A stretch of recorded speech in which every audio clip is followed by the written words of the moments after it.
Well, good afternoon to you all. I've settled on good afternoon for now. Maybe as we get darker and darker, it'll be good evening by the time we start. But good afternoon, welcome to the service. It's great to come together again in the name of Jesus to worship the Lord. Just to announce a few things then. The week this week is, as usual, you'll be glad to hear. Maybe the thing of note to mention then is on Saturday, there is a prayer meeting to pray for the future of the chapel building. But that will be the last one for this year then, because it's getting busy over Christmas season. So it'll be the last Saturday prayer meeting until then, the new year. So please keep that in mind. So prayer meeting on Wednesday at 6, house group Thursday at 7:30, and then Sunday as usual 10:30 and 4:30. Okay, well let's pray and commit the service into God's care. Let's pray.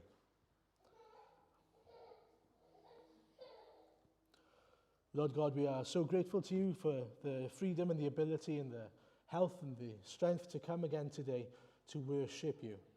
We thank you that we can come safely, we can come openly, and that it is our witness that we come to worship a living God who speaks to us again. And Lord, we are excited to hear what you've got to say to us, and we pray that we would be expectant this evening, that we would be open to your word, and that you would pour your spirit upon us again. So be near to us, and Lord, bless us, we pray, for your glory. Amen. Well, we'll sing the first hymn together on the screen then. Jesus is the name we honor. Jesus is the name we praise. Majestic name above all other names. The highest heaven and earth proclaim that Jesus is our God. Let's stand to sing.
Amen. It's not a good song to sing when you've got a cold and a sore throat, but it doesn't matter because they are words that are worth singing to our Lord. Well, as we turn to the Lord in prayer, I thought we'd just, sometimes it's good, we can become stagnant in our prayers, myself included. It's good sometimes to focus on and use the word as a springboard to our prayers. I remember my dad teaching me at a young age and showing me his notebook, his prayer notebook. And what it was basically how he would go to a portion of scripture and not just read it, but he would write it down, and he would use that then as a springboard for prayer. And that's what I'm going to do this evening, and we're going to just read from Ephesians chapter 1, verses 3 to 10. Just listen to the words if you want. If you want to turn to them, of course, more than welcome to.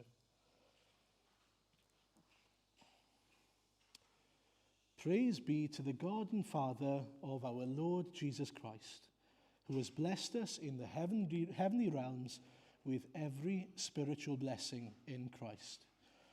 For he chose us in him before the creation of the world to be holy and blameless in his sight. In love, he predestined us to be adopted as his sons through Jesus Christ, in accordance with his pleasure and will, to the praise of his glorious grace, which he has freely given us in the one he loves. In him we have redemption through his blood, the forgiveness of sins, in accordance with the riches of God's grace, that he lavished on us with all wisdom and understanding.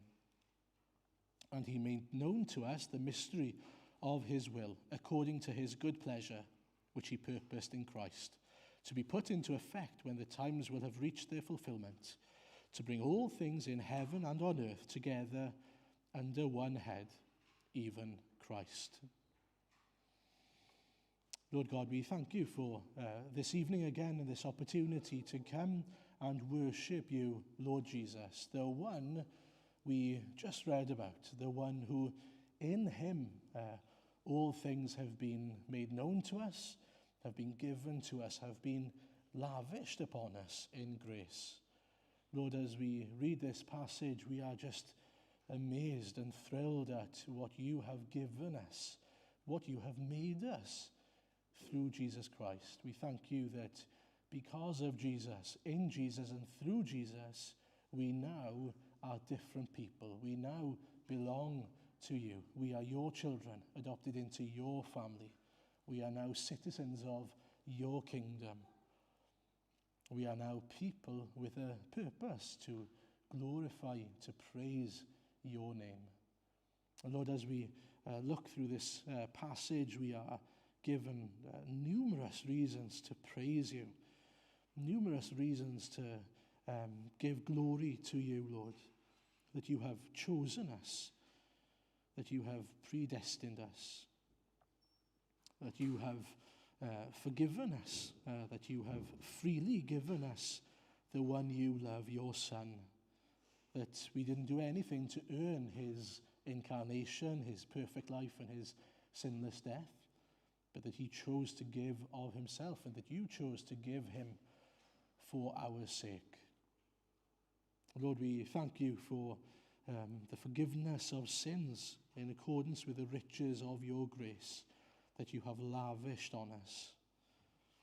And we thank you that you've made known the mystery of your will to us. We know not only what you have done in the past, but we can also look forward and see your plans for us, that all things under heaven and earth will be united in Jesus Christ, that he will unite all things to himself. We thank you that one day then we have something amazing to look forward to, and we pray again that you'd help us to fix our eyes on what is ahead of us, on what we've got to look forward to, Father.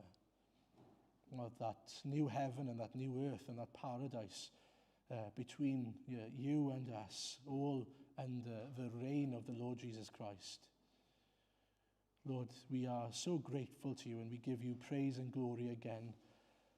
And yet, Lord, we know that there are so many who we love and we care about, and others who we don't love in the same way, but we long to love them because you loved them first, who are still lost, who are still without you, Lord, without hope in the world, because they're without you in the world. And we pray again that you would open their eyes. We pray, Lord, that you would save their souls, that you might be gracious and merciful to them. Lord, we think of members of our own family who don't yet know you. And Lord, we pray, help us to be faithful witnesses to your glory and to your gospel. But Lord, we know that what they need is for you to open their eyes for a miracle.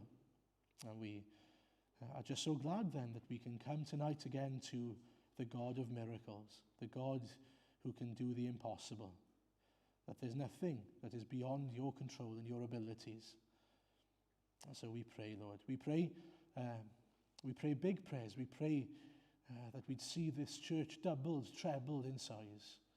Not because we want to build a kingdom for ourselves, but because we know that without you they've got nothing.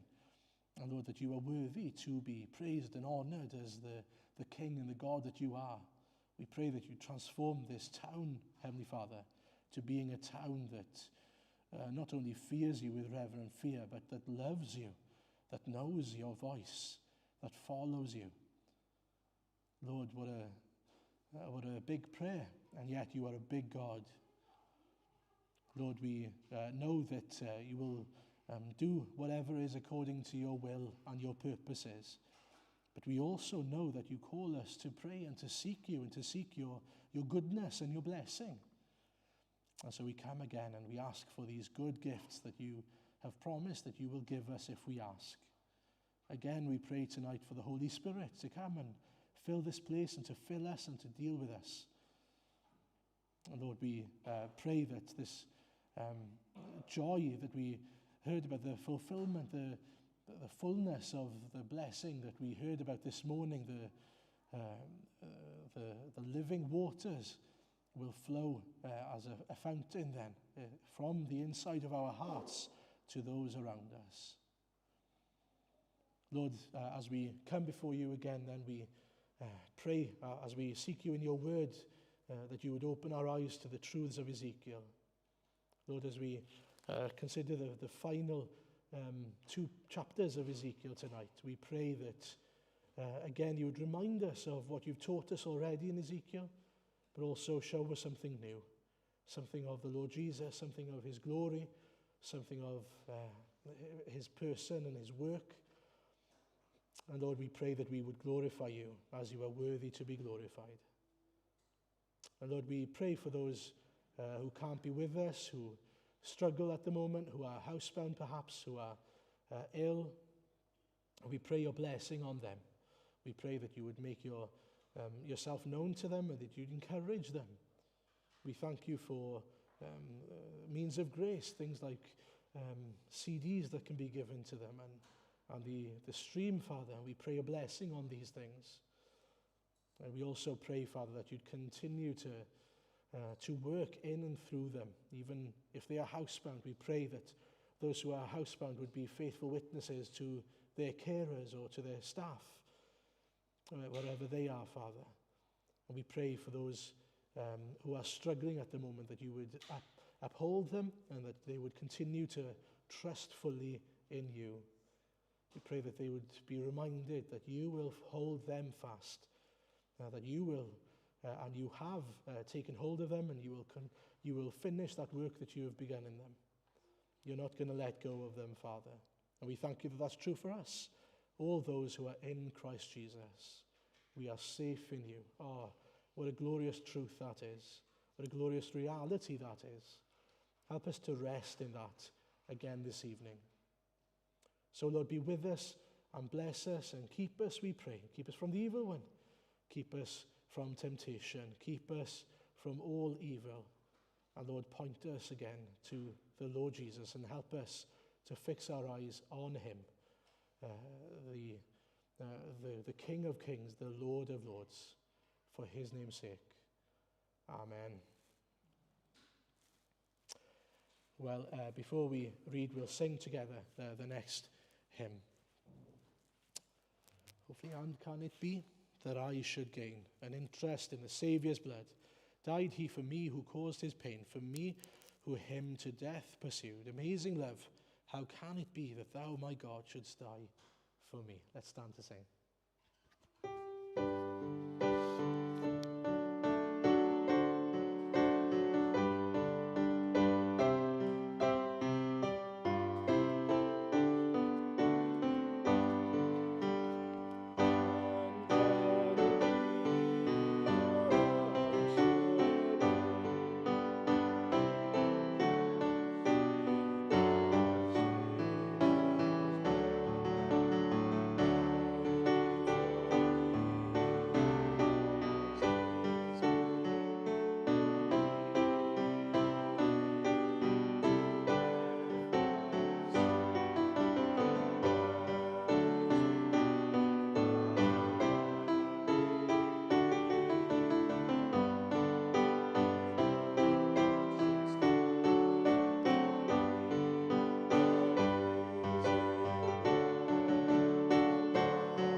Okay, well, please turn with me to Ezekiel 47.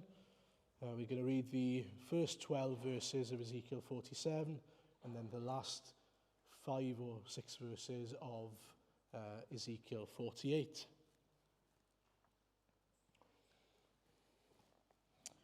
Ezekiel 47, 1 to 12. The man brought me back to the entrance to the temple, and I saw water coming out from under the threshold of the temple towards the east, for the temple faced east. The water was coming down from under the south side of the temple, south of the altar. Then he brought me out through the north gate and led me around the outside to the outer gate facing east, and the water was trickling from the south side.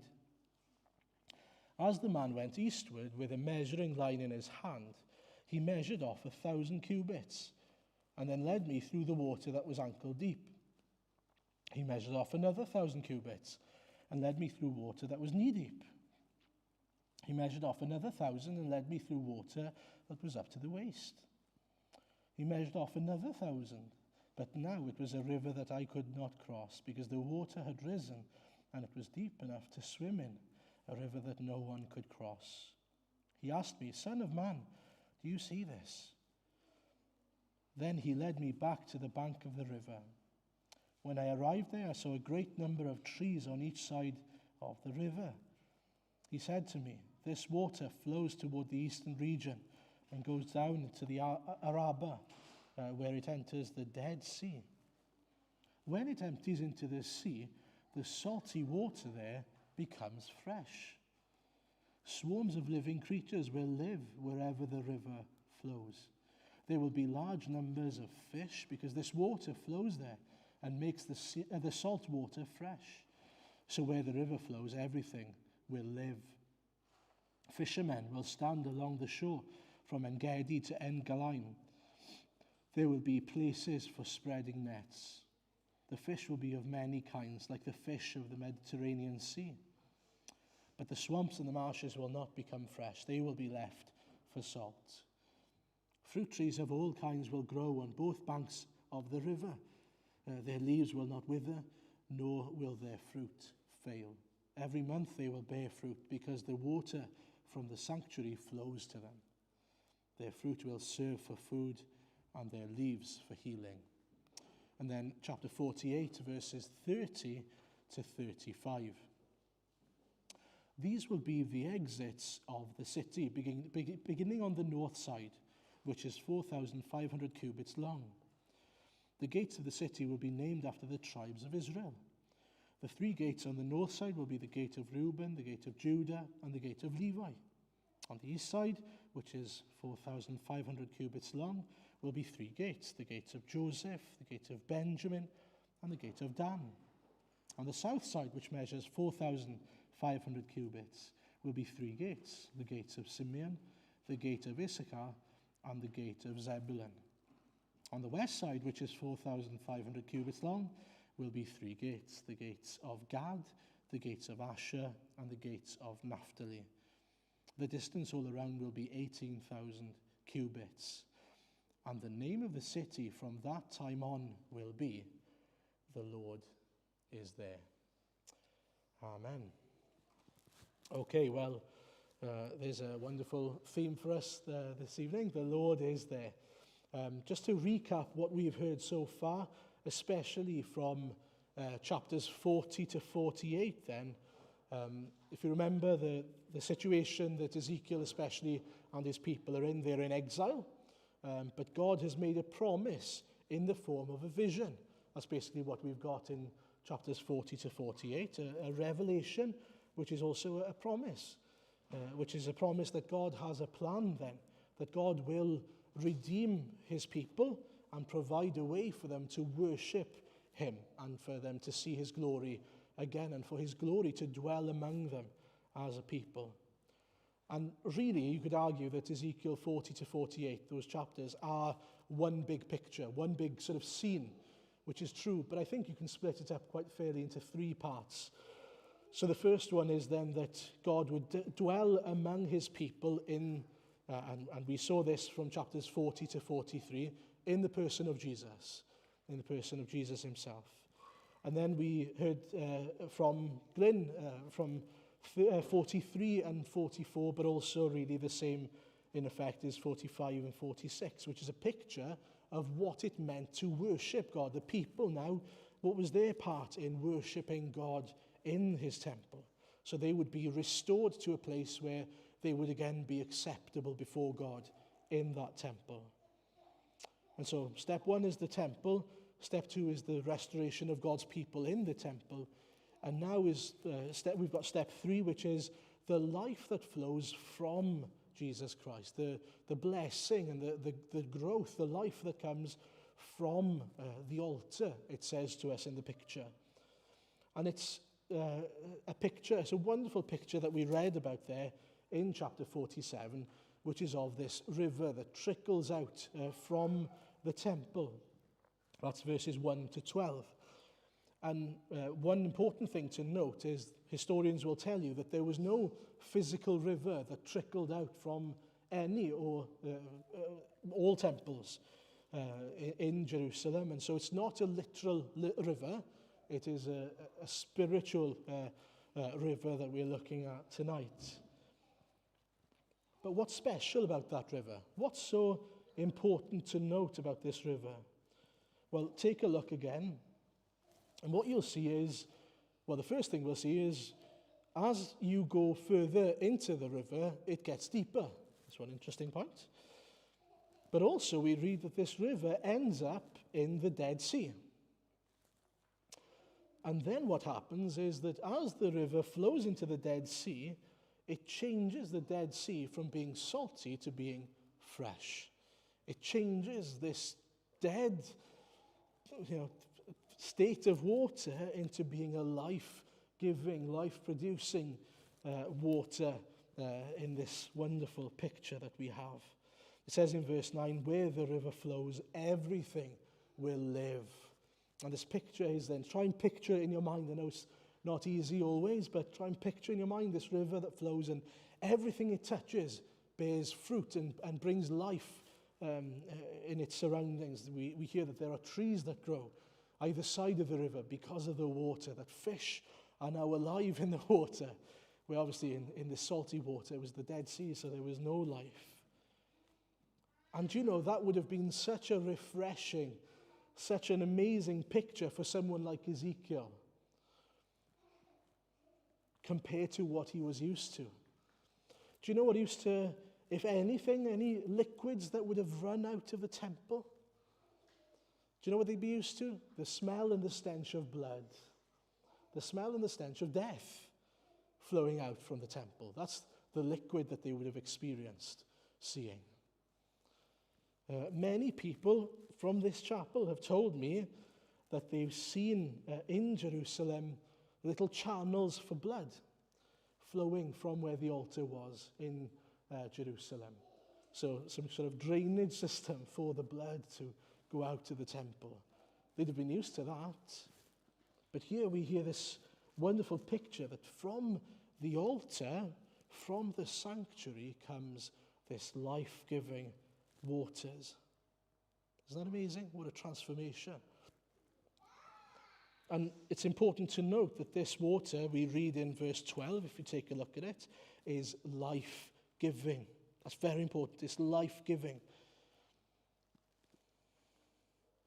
It's important because what we see is the trees bear fruit, the leaves provide healing, all because the water, it says, from the sanctuary flows to them. So what is this river a picture of? What is this living water? Well, we heard a bit about living water this morning, but there are actually loads of passages in Scripture. I don't know if you know. I've chosen some of them to share with you this evening. So Jeremiah 2, verse 13, interestingly says, "For my people have committed two evils. They have forsaken me, the fountain of living waters." That's what God says about himself. The fountain of living waters, he calls himself. Then Jeremiah 17 says, "O Lord, the hope of Israel, all who forsake you shall be put to shame. Those who turn away from you shall be written in the earth. For they have forsaken the Lord, the fountain of living water." we heard this morning. Jesus answered her in John 4, verse 10, if you knew the gift of God and who it is that is saying to you, give me a drink, you'd have asked him, and he would have given you living water. John 7:38 says, whoever believes in me, as the scripture has said, out of his heart will flow rivers of living water. And then we look at Revelation, and we look forward to a day where Jesus says in Revelation 21 verse 6, it is done. I am the Alpha and the Omega, the beginning and the end. To the thirsty I will give from the spring of the water of life without payment.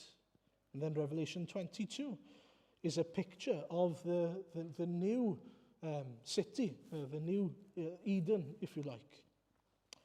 Then the angel showed me the river of the water of life, bright as crystal, flowing from the throne of God and of the Lamb. And then in verse 21 of the same chapter, but there the Lord in majesty will be for us, a place of broad rivers and streams, where no galley with oars can go, no majestic ship can pass. All these scriptures then point us to this symbolic picture of the life we receive, the goodness of God that flows from him, that flows from Jesus Christ to his people. I would argue through his Spirit mainly as well. And so it's the symbol of the power and the blessing of God that flows. It flows from, again, in the south side where the altar is. From the sacrifice of Jesus flows this life, this goodness, this power, this transformative power that only comes through Jesus Christ. I love the picture that everything it touches turns to gold, as it were. Can you imagine it? There's this desert. Do you remember the picture in Ezekiel 37, the valley of dry bones? That's what Israel once were. That's what we once were. Now this river comes, and everything that it touches because of the sacrifice. From the sacrifice of Jesus comes life, comes healing, comes fruit. Everything changes, all because of the sacrifice of Jesus. And that's the picture here. That's what he's talking about when we read about the living waters. Coming to Jesus, knowing Jesus, worshiping God. Coming to Jesus has changed us from being dead to being alive, from being unfruitful, purposeless people, dead bones, to being people who are alive, from being not only decaying. Do you remember the picture of the dry bones? Decaying would suggest that there's something left to decay. It was gone, it was dry. But now we are made alive. People who have purpose, we've been healed because of Jesus. And so everything God touches, it becomes living, active, fruitful. And we see that in so many ways, don't we? In people around us. If we look at the lives of those who have come to Christ, we see it in them. Hopefully you see it in yourself. That the life that God has given you is life where we bear fruit in his name, and we are changed from one degree of glory to the next. It's a wonderful testimony to the work that God has done in our lives. That's what we are, a testimony to God's goodness and his power, that the river of life has touched us and become even a fountain in us now. And we can't claim, that we've reformed ourselves, that it's anything to do with us. Just like those rivers, the river that flowed, the territory around it couldn't say, well, look at what we've been able to conjure up. No, it's all because of the living waters. That's what gives life. You look at the Dead Sea and you think, well, the Dead Sea did nothing to receive life, to deserve being transformed, and yet the river has done so. And it's the same as we look at us. We've done nothing to deserve it. I think the picture is especially poignant for them who lived and saw the Dead Sea. We don't really understand what that means, but if you were to look at the Dead Sea, you'd notice how lifeless it is in every single way. not fertile soil, not soil to grow things in and bear fruit in. And so it's fitting, isn't it, that God uses the Dead Sea as a picture of them, his people, the house of Israel. Us then, the house of Israel, the true Israel, to illustrate that we were once dead, but now, thanks to the river of living water, we have been made alive. It's wonderful, that picture, that he has trickled down, as it were, to the Dead Sea of our souls, and he's made us alive in Jesus Christ. That's what we can say that's happened to us. We can't boast in it, in and of ourselves. We can't say, look at what I've managed to do in my life, just like the Israelites couldn't. And you see, they needed to understand that, because there was a certain an element of pride in the Israelites. They thought that they were all that because they were God's people and they were chosen, they were Abraham's descendants, as if that was something to do with them. No, it's all of grace. It's all because Jesus chose to die for their sin even, and the same for us. And so what should our response be to this river of life? Well, our first response should be to glorify his name and to worship him, the river of life who has given life to us. That we now live a life that points to, that reflects the goodness of, and that just shouts about this river that has given us life in him. Now, our second response ought to be to point other people to the source of living water. To say, look, here is where you turn to. That's where you go to if you want to live, if you want life. As we heard this morning in John 4, Jesus said, if you knew the gift of God and who it is that is saying it to you, give me a drink of water, you would have asked him and he would have given you living water. And I wonder how many other people would be asking for living water today if they knew who it was that was offering it to him and what the offer was. Thirdly, our third response should be to look back and see what God's purposes for his people were even before the fall. You see, the picture of this river would have triggered something in the minds of the Israelites relating back, all the way back to Genesis. They'd have gone, hang on, I think I've heard about this river before. And they would have started thinking to themselves, where have I don't know, have you ever done that? You hear a story or you hear something, and you go to yourself, I think I've heard something like that before. I've heard something similar to that before. Well, they would have gone back to Genesis 2. And we are told in Genesis 2, verse 10, that there's a garden called Eden, as we know, and that there's a river there that watered the garden. That there was the river that gave life to the Garden of Eden. And so God's plan, we see from the beginning, was for him to sustain and give life to his creation and to his people from the start. And we know that Adam and Eve fell, and we know that they sinned, and so they were cast out of the garden. But I don't think it's an accident that in many Bibles, Revelation 22, the title you will see in your Bibles is Eden Restored. That what God has intended from the beginning will be restored one day.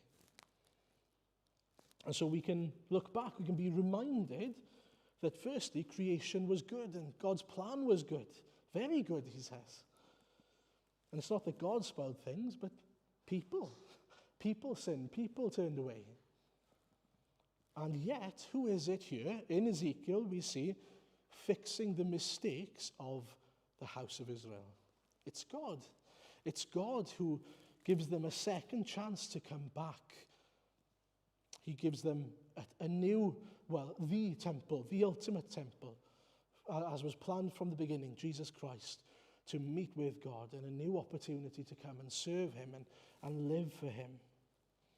It's all all of grace.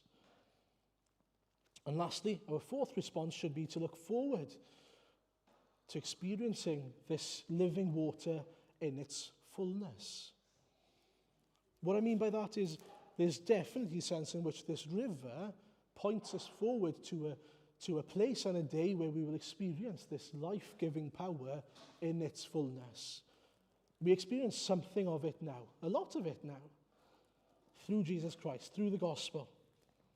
But our experience is marred because of our sin.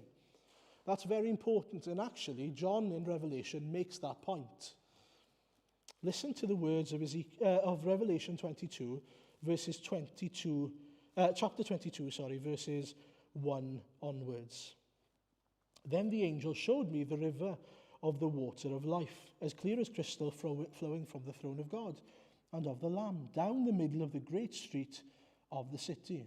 On each side of the river stood the tree of life, bearing 12 crops of fruit, yielding its fruit every month.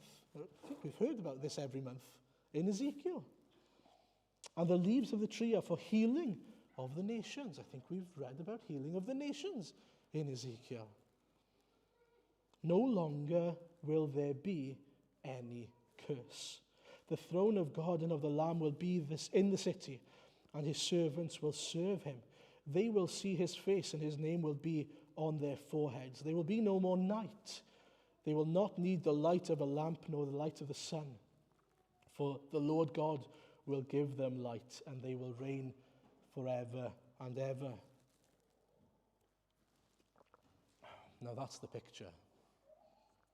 This river of life that flows from God himself. And we've experienced something of that in Jesus, as I said, but not in its fullness. And this is what separates it. Verse 3, no longer will there be any curse. And another thing he says in verse 4 is there will be no more night. What's different? No more sin. No more Satan, no more sinful nature. We will now have new bodies that match our new souls. It's a wonderful picture, and it points us to the fact that although we have seen something of the glory of God now in the face of Jesus Christ, one day we will see it without the sin that mars it, without the blemishes that we still have that stop us from seeing Jesus face to face in all the fullness.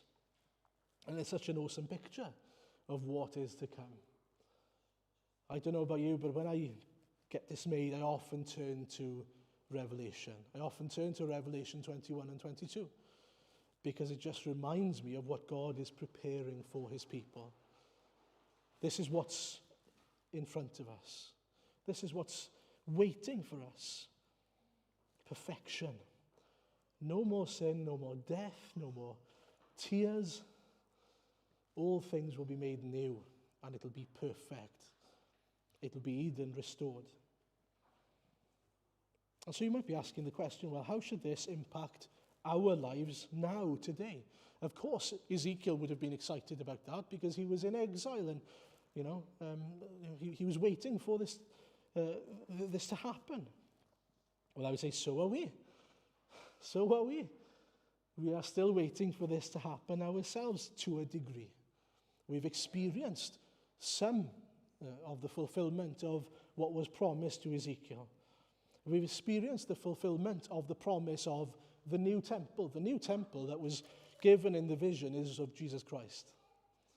And we have known the fulfillment of that God has made a temple or prepared a temple for us by which we can enter into a relationship with him. That's Jesus Christ. That is the purpose of that picture. And so we can see then that although it applies, we're so blessed in that we have known a way to have communion, fellowship with God. And we're just as unworthy and sinful as the people in exile here, and yet we get to live a very different life to them. I'll tell you why. In the Old Testament, we see that you had the Holy of Holies, if you remember, the inner sanctuary in the temple. And only the high priest would be able to go in there. And if he was unworthy, if he went in there, he would die. But we get to go and enter into the most holy of holies in and through Jesus Christ and his righteousness. We get to enter into a full relationship with God the Father. We get to speak to him and enjoy fellowship with him day in, day out, because of what Jesus has done for us. Because this river of the water of life has flowed out from the altar. And so remember that. Remember the privilege that we have to enter into the presence of God. We can enter into his courts with praise. And that doesn't mean the building. His courts is fellowship with him through Jesus Christ, through the person of Jesus Christ, clothed in his righteousness. Thirdly, knowing Jesus means that we are transformed. We receive a new life. We receive a new nature. We're born again into a living hope where we now bear fruit and are branches of the true vine that bears fruit. We are now a living soul that lives for Jesus and who have a certain hope and assurance of salvation. I had a friend in school who was the grandson of the local mayor. And he was not very well behaved, let's say. He would get up to trouble. And the headmaster in the school, I remember him pulling this boy to one side and saying, and he said it in Welsh, "Cofia pwy wyt ti nawr." Remember who you are. And what he meant by that, obviously, was you're the grandson of the mayor. If you get in trouble, people are going to find out, and you're going to, bring the name of your family down or into disrepute. I can say to you, it had no effect on the boy whatsoever. He couldn't care less. Couldn't care less. But I wonder what we are like. What about us? Remember who you are. You are the child of God. You are a royal priesthood. You are a new creation. You are the temple of God where his Spirit dwells. That's who we are. That's what this passage teaches us. That we are now able to have fellowship with the living God. I wonder, do we reflect on the outside what we believe on the inside? Do we act on the outside what's true on the inside? That's a great challenge for us, isn't it? And lastly, remember what is to come. This is important. Put yourself in the mindset of Ezekiel and those who were listening to this vision. And what they would have done, right, is they would have thought back to the river in the Garden of Eden, and they would now be looking forward to a new river that God had prepared for them. A new river where there would be a river of blessing, a river of growth, a river of life. And we should be doing exactly the same thing. We should be looking back and seeing, despite the fact that we are the spiritual Dead Sea, God has prepared at the beginning a river of life, a river to sustain, a river to give life. And because of the fall then, we've destroyed that. We've made a mess of it. We've been cast out. But he hasn't forgotten about us. He is preparing a new river. And we have had a taster of that new river in the Lord Jesus Christ. Something of it. The river of his grace, the river of his love and of his gospel has reached into our hearts, and he's changed us and given us life. But one day we will experience the fullness of that river in heaven, the new heaven and the new earth. And finally, before we finish, I just want to look at the ending of the book, which is so important, isn't it? When I was younger, my mum used to bribe me into reading books because I was terrible at reading books.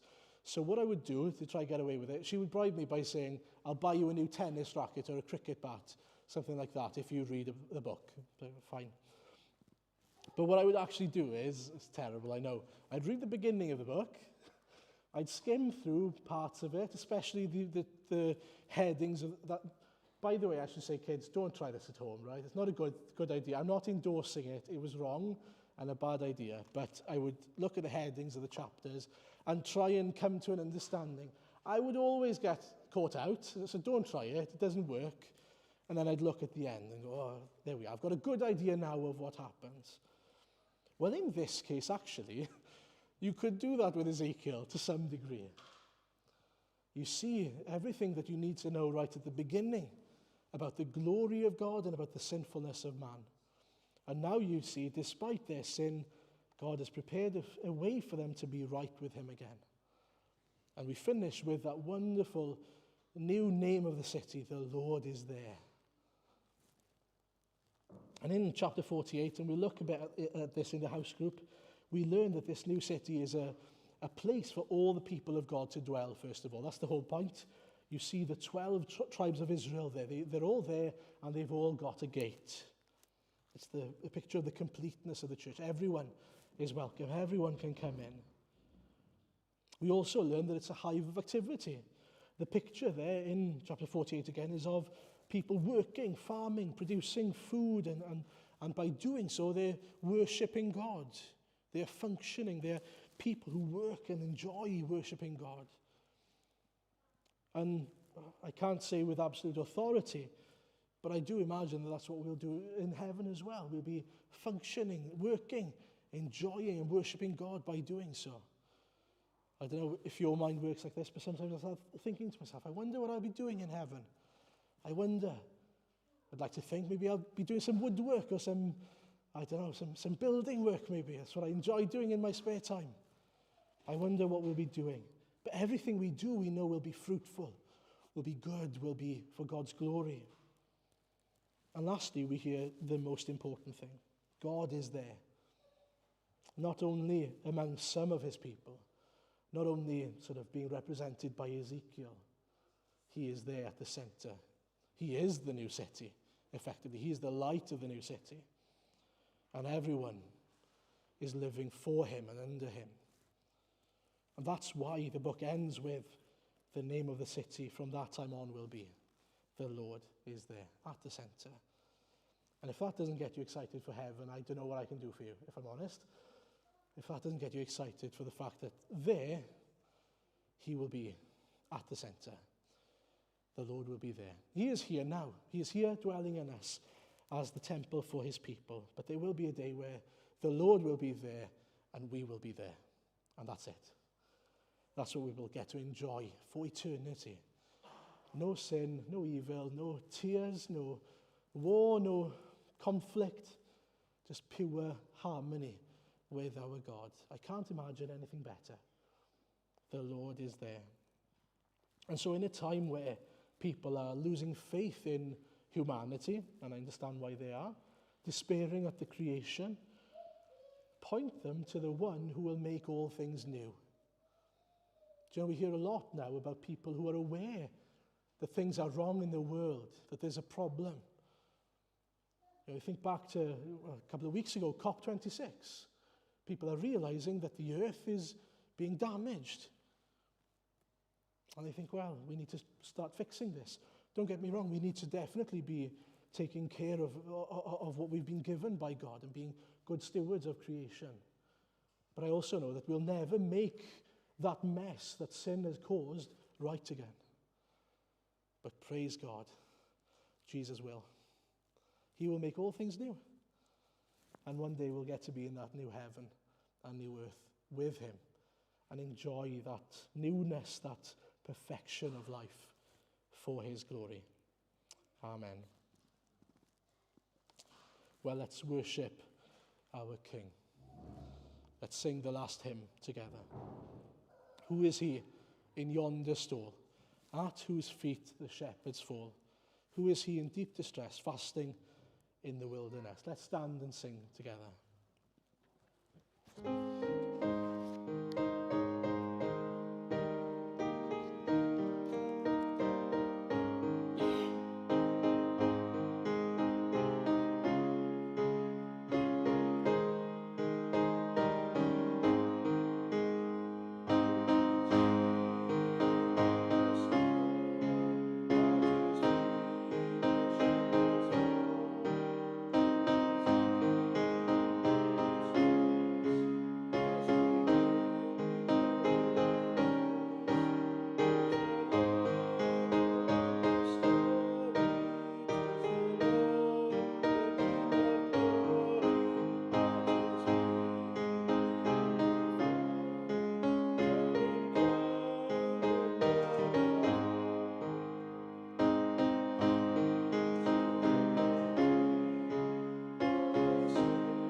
Yes, Lord, we humbly fall at your feet again. We thank you for reminding us of the sure and certain hope that we have, not only of the forgiveness of sins and of atonement through the death and the resurrection of Jesus Christ, but of the life and the new life that flows from the gospel, from the work of Christ on our behalf. Lord, be glorified among us and help us to remember, to keep in mind, to keep our eyes fixed on the Lord Jesus, and to point others to this hope that we have, this hope of new life and of everlasting life in this new heaven and new earth. Lord, be glorified among us, we pray. Shape us to be more like Jesus for your glory. Amen.